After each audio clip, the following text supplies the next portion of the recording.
Olá, meu nome é Felipe Salgado, eu sou repórter do Poder 360. Estou aqui com o deputado Reginaldo Lopes, do PT, que foi o relator da regulamentação do primeiro PLP da reforma tributária, o PLP 68, aprovado pela Câmara dos Deputados. E eu estou aqui com ele para discutir os impactos da reforma tributária no setor de energia. Deputado, muito obrigado, é uma honra. Deputado, a reforma vem sendo criticada por incidir o imposto do pecado sobre combustíveis, sobre minério de ferro. Hoje a nossa pauta exportadora, a gente tem aí o petróleo já como quase o primeiro produto, né, da nossa balança de exportação, minério de ferro. Não é um tiro no pé a gente exportar tributos? Então, a nossa reforma é um avanço. A reforma tributária ela vai acabar com 80% do custo Brasil, porque, na verdade, eu diria que o custo país, baixa qualificação profissional, infraestrutura inadequada e resíduo tributário. Mas, tanto processo educacional, nós já criamos um ecossistema grande, seja público, seja com o sistema S ou com o setor privado.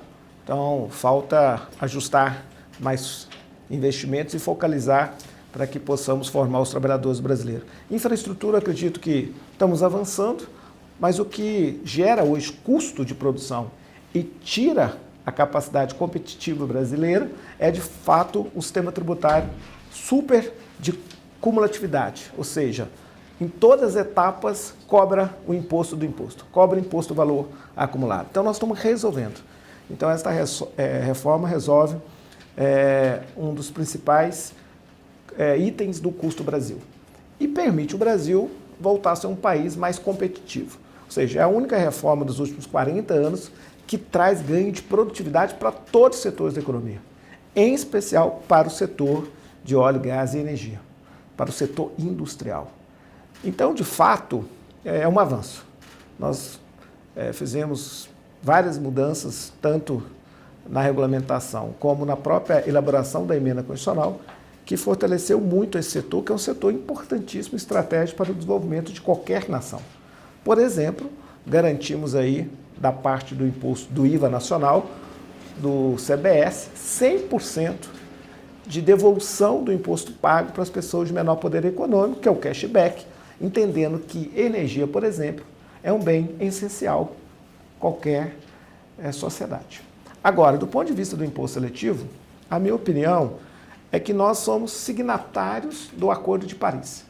E já tem mais de 100 e tantos países, 140 e tantos países que são signatários. Então, o que propõe o Acordo de Paris? Se não cobrar imposto do contribuinte poluidor na origem, está autorizado a cobrar no destino. Portanto, não se trata de cobrar imposto na exportação. O nosso princípio da emenda 132 é bem objetivo. Não incide imposto na exportação.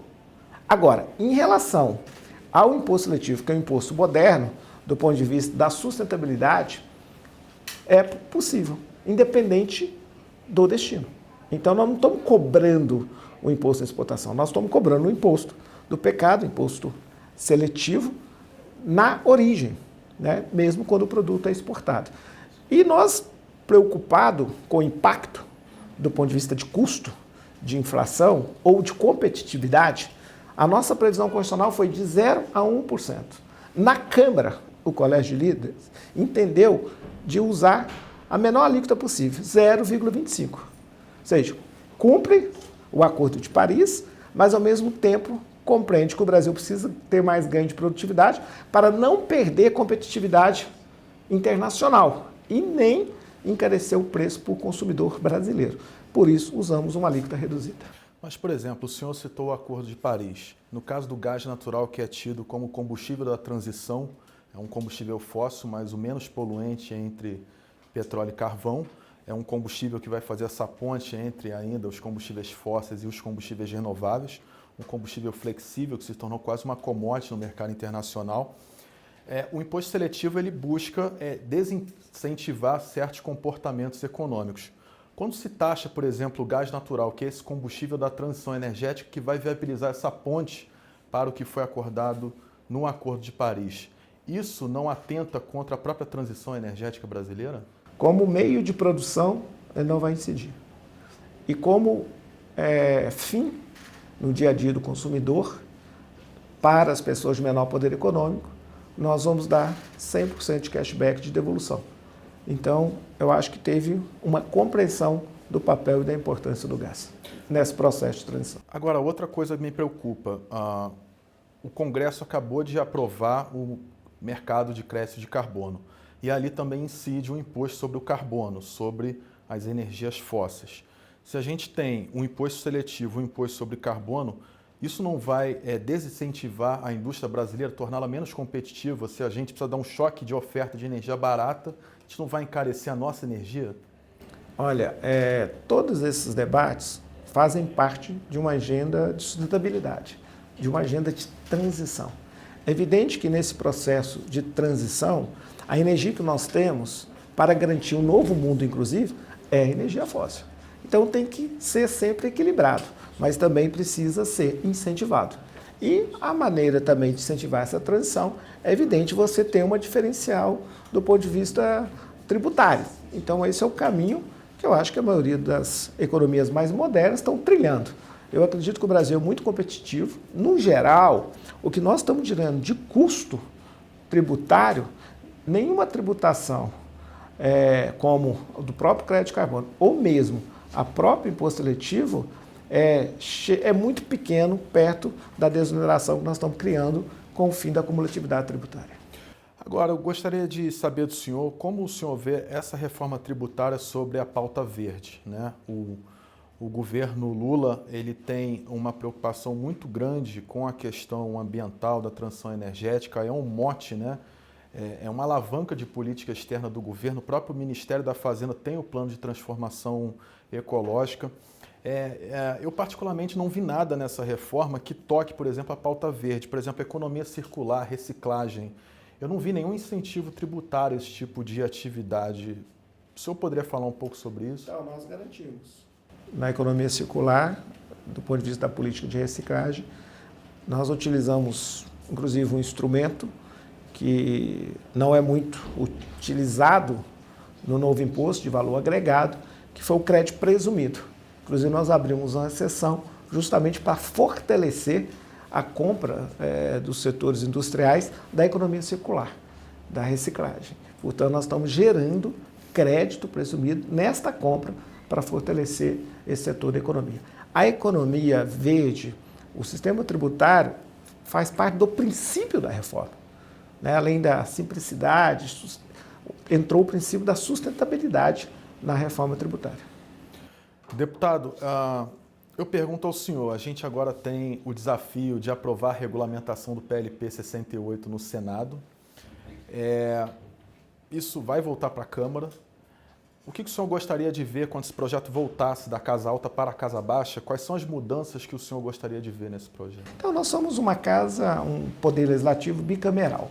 Então, eu sempre falo que o Senado traz boas contribuições. Então, é evidente que nós fizemos a emenda constitucional durante o ano 2003, a emenda promulgada, 132, e com menos de 6 meses, nós conseguimos fazer um PLP e regulamentar e votar na Câmara dos Deputados. É evidente que quando chega ao Senado e tem o seu segundo semestre, eu tenho convicção que alguns ajustes técnicos são necessários e confio plenamente nessa capacidade técnica do Senado. Então, eles vão apresentar, inclusive no dia de hoje, ao ministro Haddad. Amanhã eles devem apresentar o relatório para toda a sociedade, para a CCJ. Eu espero aí boas contribuições técnicas para melhorar ainda a segurança jurídica desta reforma, porque nós queremos um país com total segurança jurídica, um sistema super simplificado, moderno, tecnológico e, além de tudo, popular.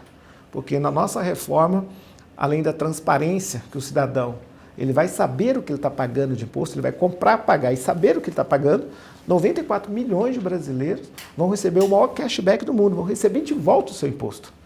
Parece algo inimaginável, né, para um Brasil com tantas inseguranças do nosso sistema tributário e de tanta complexidade. E sem falar que ele vai ser o modelo mais tecnológico do mundo. Nós vamos sair do pior sistema tributário do planeta, de acordo com o Banco Mundial, para o melhor do mundo, o melhor mesmo, porque nós vamos usar toda a tecnologia que a inteligência do povo brasileiro produziu. Nós somos um país moderno tecnologicamente e nós estamos trazendo o sistema tributário com o Split Payment, que é, na verdade, toda uma tecnologia para apurar, né, recolher, redistribuir a arrecadação para os seus 3 entes federados, ainda devolver os créditos para o setor produtivo e também o cashback para as pessoas de menor poder econômico. Então eu costumo dizer que a nossa reforma tributária é igual ao agro, é tech e é pop, é popular.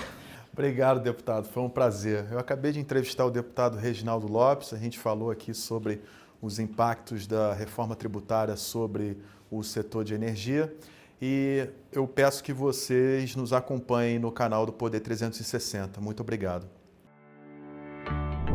Poder Monitor, a ferramenta mais completa para monitorar os 3 poderes. Acesse agora poder.cc/monitor e ganhe 30 dias grátis.